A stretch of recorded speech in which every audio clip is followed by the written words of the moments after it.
Auto ಚಾಲಕರಿಗೆ gas ಸಿಗದೆ ಅವರು ಪರದಾಟವನ್ನು ನಡೆಸ್ತಾ ಇದ್ದಾರೆ. ಸಚಿವ ಮುನಿಯಪ್ಪ ಅವರಿಗೆ ಅಹವಾಲನ್ನು ಇಟ್ಟಿರುವಂತದ್ದು. ಈಗಾಗಲೇ ಆಟೋ ಡ್ರೈವರ್ಸ್ ಏನಿದ್ದಾರೆ ಸಾಕಷ್ಟು ಪರಿತಪಿಸ್ತಾ ಇದ್ದಾರೆ. ಗ್ಯಾಸೇ ಸಿಗ್ತಿಲ್ಲ, ನಾವು ಅದನ್ನೇ ನಂಬಿಕೊಂಡು ದುಡಿಮೆ ಮಾಡ್ತಿದ್ದೀವಿ ಅಂತ ಸಂಕಷ್ಟವನ್ನು ತೋಡ್ಕೊಳ್ತಿದ್ದಾರೆ. ಅದಕ್ಕೆ ಸಚಿವ ಮುನಿಯಪ್ಪ ಅವರಿಗೆ ಅಹವಾಲನ್ನ ಸಲ್ಲಿಸಿರುವಂತದ್ದು. ಇವತ್ತು ಬೆಳಿಗ್ಗೆ ಅವರನ್ನ ಭೇಟಿ ಮಾಡಿ ಸಮಸ್ಯೆಯನ್ನ ಆದಷ್ಟು ಬೇಗ ಬಗೆಹರಿಸಿ ಅಂತ ಸಚಿವರಿಗೆ ಆಟೋ ಚಾಲಕರು ಮನವಿಯನ್ನ ಮಾಡಿಕೊಂಡಿದ್ದಾರೆ.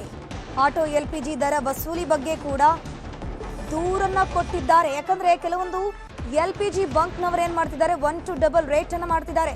ಸೊ ಇದೇ ಸುಸಂದರ್ಭ ಅಂತ ಹೇಳ್ಕೊಂಡು ವಸೂಲಿಗೆ ಹೇಳ್ಕೊಂಡ್ಬಿಟ್ಟಿದ್ದಾರೆ.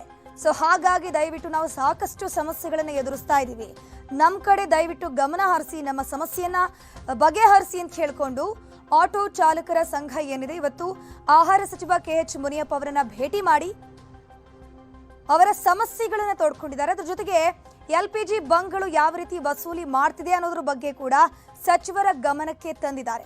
ಆದಷ್ಟು ಬೇಗ ನಮ್ಮ ಸಮಸ್ಯೆಗೆ ಸ್ಪಂದಿಸಿ, LPG ಗ್ಯಾಸ್ ಏನಿದೆ ಅದು ನಮಗೆ ಸಿಗ್ತಾ ಇಲ್ಲ, ನಾವು ಇದನ್ನೇ ನಂಬ್ಕೊಂಡು ಆಟೋ ಚಾಲನೆ ಮಾಡ್ತೀವಿ ಅಂತ ಹೇಳ್ಕೊಂಡು ಅಳಲು ತೋಡ್ಕೊಂಡಿದ್ದಾರೆ.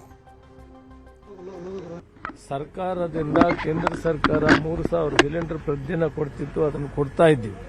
ಆದರೆ ಪ್ರೈವೇಟ್ನವರು ಜಾಸ್ತಿ ಮಾಡಿದ್ದಾರೆ ಮತ್ತು ಅವರಿಗೆ ಅನುಕೂಲ ಮಾಡಿಕೊಡ್ತಾ ಇಲ್ಲ. ಇದಕ್ಕೆ ತಕ್ಷಣ ಒಂದು ಮೀಟಿಂಗನ್ನು ಕರೆದು ಇದನ್ನು ಸಾಲ್ವ್ ಮಾಡೋಕ್ಕೆ ಪ್ರಯತ್ನ ಮಾಡ್ತೇನೆ. ಸರ್ಕಾರ ಕೊಡೋ 3000 ಸಿಲಿಂಡರ್ ಉಪಯೋಗಿಸಿದ್ದು ಕೊಡ್ತಾ ಇದ್ದಾರೆ, ಆದರೂ ಕೂಡ 100% ಅದು 3000 ಸಿಲಿಂಡರ್ ಅವರು ಉಪಯೋಗಿಸ್ತಾ ಇದ್ದಾರೆ. ಆದರೆ ಅಷ್ಟೇ ಸಮವಾಗಿ ಪ್ರೈವೇಟ್ನಲ್ಲಿ ಕೂಡ ಕೊಡ್ತಾ ಇದ್ರು. ಆ ಪ್ರೈವೇಟ್ ಅವರು ಸ್ವಲ್ಪ ರೇಟ್ ಜಾಸ್ತಿ ಮಾಡಿದ್ದಾರೆ ಅಂತ ಹೇಳಿದರೆ ಅದು ನನ್ನ ಗಮನಕ್ಕೆ ಬಂದಿದೆ. ನಾನು ಸಂಬಂಧಪಟ್ಟ ಅಧಿಕಾರಿಗಳ ಮಧ್ಯಾಹ್ನ ಮಾತಾಡ್ತೀನಿ. ನಾನು 10ನೇ ತಾರೀಕು ಒಂದು ಮೀಟಿಂಗ್ ಕರೆದು ಇದಕ್ಕೆ ಸಾಲ್ವ್ ಮಾಡೋಕ್ಕೆ ಪ್ರಯತ್ನ ಮಾಡ್ತೀನಿ. ಅವರ ಜೀವನ ಇದ್ರ ಮೇಲೆ ಅವಲಂಬಿಸಿದೆ.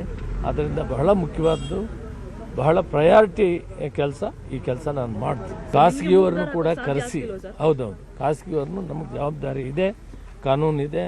ಖಾಸಗಿಯವರನ್ನು ಕೂಡ ಈ ಮೀಟಿಂಗ್ ಕರೆದು ಬಂದೋಬಸ್ತ್ ಮಾಡ್ತೀನಿ. ಇವತ್ತು ಚರ್ಚೆ ಮಾಡ್ತೀನಿ ಅಂತ ಹೇಳಿದ ಅಧಿಕಾರಿಗಳ ಜೊತೆ ಯಾರ ಜೊತೆ ಚರ್ಚೆ ಮಾಡ್ತೀರಾ, ಎಲ್ಲಿ ಚರ್ಚೆ ಮಾಡ್ತೀರಾ ಸರ್? ನಾನು ಗೌರ್ಮೆಂಟ್ ಆಫ್ ಇಂಡಿಯಾ ಅಧಿಕಾರಿಗಳಿದ್ದಾರೆ, ಇಂಡಿಯನ್ ಆಯಿಲ್ ಕಾರ್ಪೊರೇಷನ್ ಕೋಆರ್ಡಿನೇಟರ್ಸ್ ಇದ್ದಾರೆ, ಅವ್ರನ್ನೂ ಮಾತಾಡ್ತೀನಿ.